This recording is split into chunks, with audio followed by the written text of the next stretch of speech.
So every single phone released in the last 7 to 8 years had removable batteries, right?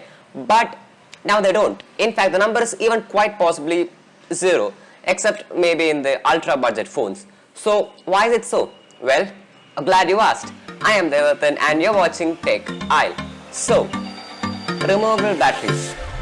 What happened to them?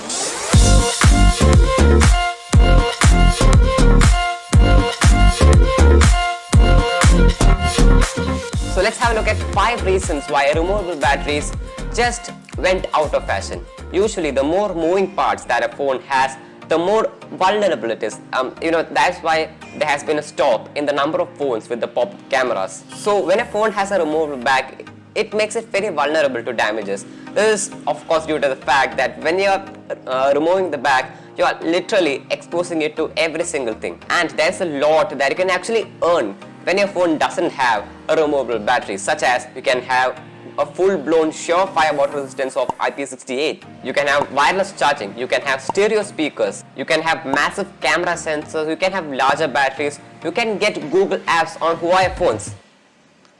Not quite. Also, since if it has one, the removable back will need to be made of cheap plastic because it needs to be removed quite easily. So if it does not have a removable back, then it can have that beautiful looking glass or even the very durable plastic. I hope you get my point. You basically get a lot. If there is a removable battery, then it doesn't give the manufacturer much freedom as to where to place his hardware. This is because there is a specific place, there is a pre-decided place that the battery has to go to. But if you have a non-removable battery, then you get more freedom as you can put that battery anywhere you wish. You can even make it into weird shapes to fit that into the exact place. You are literally playing Tetris there. So this will enable the manufacturer to efficiently control the things that are inside the phone. So if you remember, when you looked into the phones with removable batteries, those were a lot thicker than the ones without the removable batteries. This is because since there is a pack, this needs to be protected from drops. So if there is a pack, then it needs to have a casing.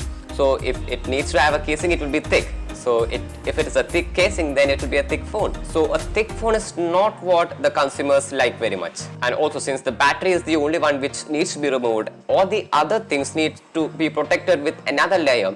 So another sheet has to be added on top of them, which all this ultimately makes the phone very much thicker. So till now we were talking about the perspective of us, the consumers. So let's completely change that into the perspective of the manufacturers. So imagine that you launch a new phone, the Note 20 Ultra Pro Max ZS 5G.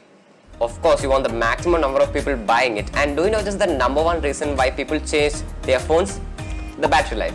See, battery life is something that deteriorates faster than the rate at which manufacturers release their phones. There are many factors that contribute to it, like how well the cooling is down, how fast the phone is charging, for how long it remains heat, who wins India versus Australia. Alright, maybe not the last one. So earlier, say if you need to buy a phone simply because your existing phone has very poor battery life, you actually don't need to. All you need to do is just replace that battery pack with a new one, which is an astounding loss for the manufacturers.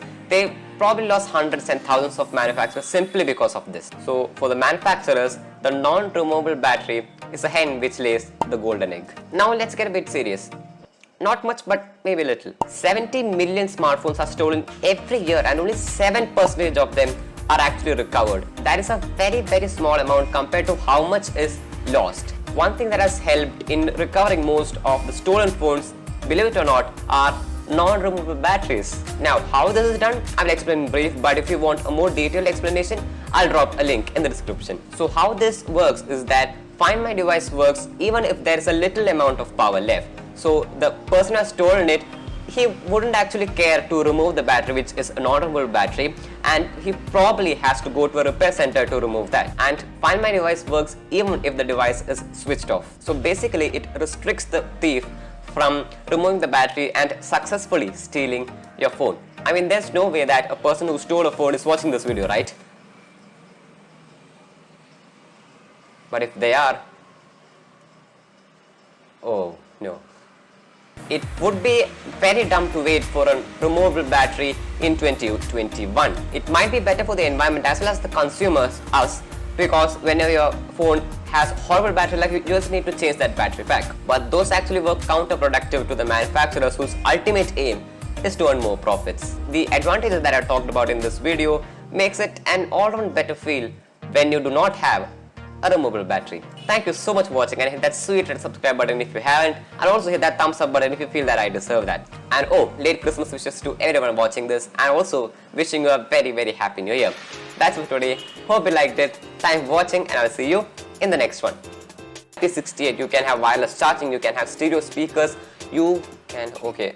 There are many factors that contribute to it, like how well the cooling is done. Then you actually don't need to, all you need to do is just change the battery and